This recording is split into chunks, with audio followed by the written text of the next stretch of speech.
God bless you, everybody. I hope everyone's doing well. This is going to be a very quick video, but a very important video, nonetheless. And um, I don't know what I'm going to title this, but it probably will have something in here about Japan. But even though it's titled to Japan, I want you to know this word affects us all. So over the past, I want to say a month or so, like I've been awake, and usually I receive a lot from God while I'm asleep for the most part. Um, the majority of the time I'm asleep. But there are times, and I'm not going to say it's rare, but there are times where I'm awake and God will just say a word to me or say a phrase or something. And so he said Tokyo to me. It was just clear as day. Um, and, it was unprovoked. I wasn't thinking about Japan or anything like that. And then a day or two went by, and then again, Tokyo, Japan. And I'm like, I just didn't know what God was getting at. So I just kind of let it go. But last night I went to sleep, and um, sometimes sometimes God will take you, you know, when you have these prophetic experiences, sometimes he'll take you and show you like a bird's eye view of things to come. And so it was like I was over top of Japan, and I was seeing this great earthquake.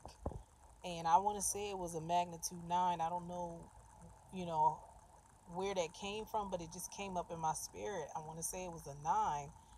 And I can remember looking down and seeing the buildings shake. And I'm marveling at it because, I've seen pictures of earthquakes before, but I've never seen the way that the building was shaking. I never seen it that way before. Um, so it was a massive earthquake. So if I back up even years prior, many years, not that many, but maybe a year after the Fukushima incident, where the nuclear facility was damaged due to an earthquake. I remember a year after having a dream and seeing people like on the beach relaxing and chilling, like everything was just good. And I remember hearing this noise sounding like just energy. You know how you could just hear energy, like if something's on, you can hear the hum of maybe a refrigerator or something like that. You could just hear the hum of it. And I was just hearing this noise, and I remember in my spirit feeling like it's not done. This is not over. Whatever um, this Fukushima nuclear incident, it, it, it in my spirit just came up. It was just like these people are out here chilling, like they don't have this big, massive, issue.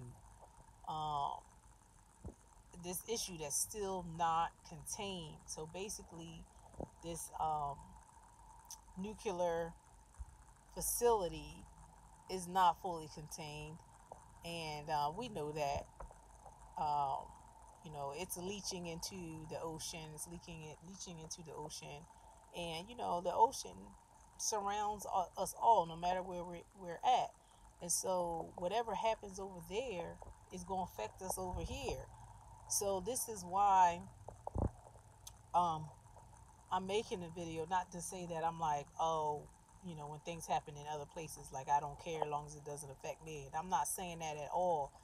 But for maybe some folks that may be thinking like that, no, this is affects us all, because if they haven't figured out a way to contain that Fukushima plant, they haven't figured out the way to contain that and stop it from leaching into the ocean, then when this earthquake hits, it's going to affect us all, because that just means it's going to leach out even more. and you're going to see a whole bunch of contaminated fish if they even survive. So, um, some things that God shows folks, some things that God shows folks, don't that doesn't necessarily have to happen, or it doesn't even have to happen to as great a magnitude as what um, as what as what God is showing us. And so, what I'm asking, or what I'm suggesting, is that the people of God get together and pray. People of God to get together and pray that this does not happen, um, because pray however the Spirit leads you. Pray however the Spirit leads you. I'm hoping that this is. Um, it sounds funny to say this, but I'm hoping that this is negotiable. Negotiable. Oh, I can't say it. Negotiable. I still ain't say it right, but whatever. Y'all know what I mean. I'm just hoping that this is something that um, we could take before the Lord. That it doesn't have to happen. Um, that if anyone who clicks on this and they are from Japan, that they would seek the Lord and just pray unto God. If you are from Japan, just seek the Lord, pray unto God that this thing doesn't happen. That the people of the nation turn to God. Now, I'm not saying that this is judgment or not judgment. I don't know. God didn't tell me all that. He just told me, just showed me that this was something that was on the horizon. Because people get caught up on, is this from God? Is this the devil? Or is this man-made? I don't know. But either way, you still could take things like this up before God and ask Him to ask for the circumstances to change. If we all believe prayer changes things, then this is something that we need to do. But there are times where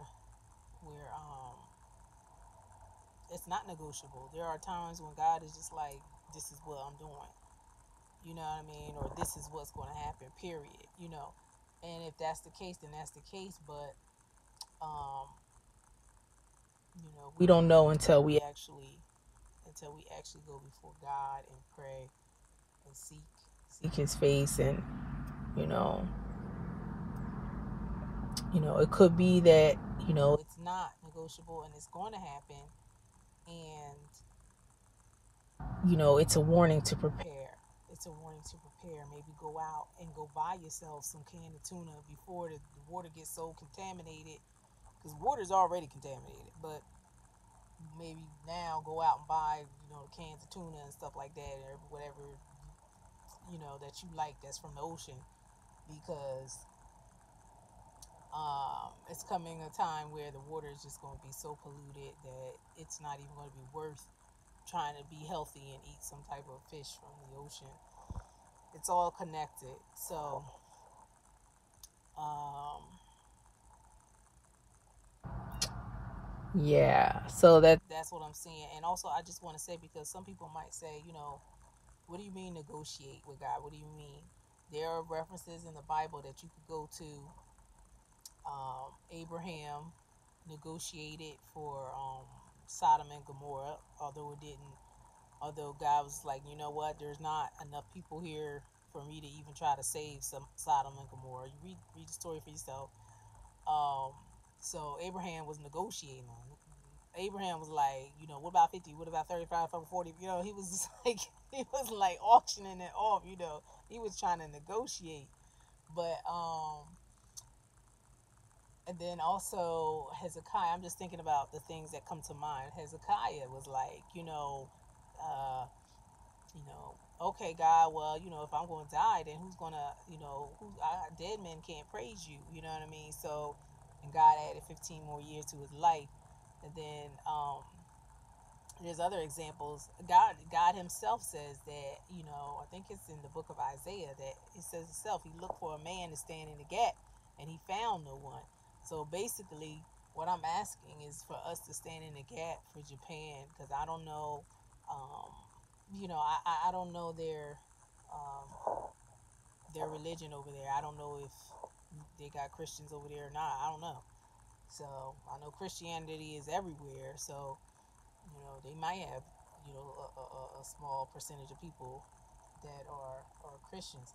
So, but God is saying it in His word that He had looked for people to stand in the gap and He couldn't find anybody.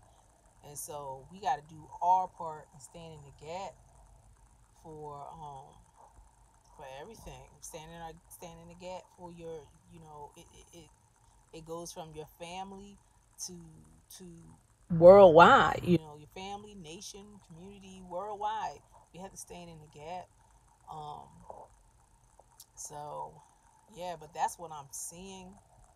And like I said, I don't know if it's just okay, prepare yourself, or this is negotiable, and we can pray and we can ask.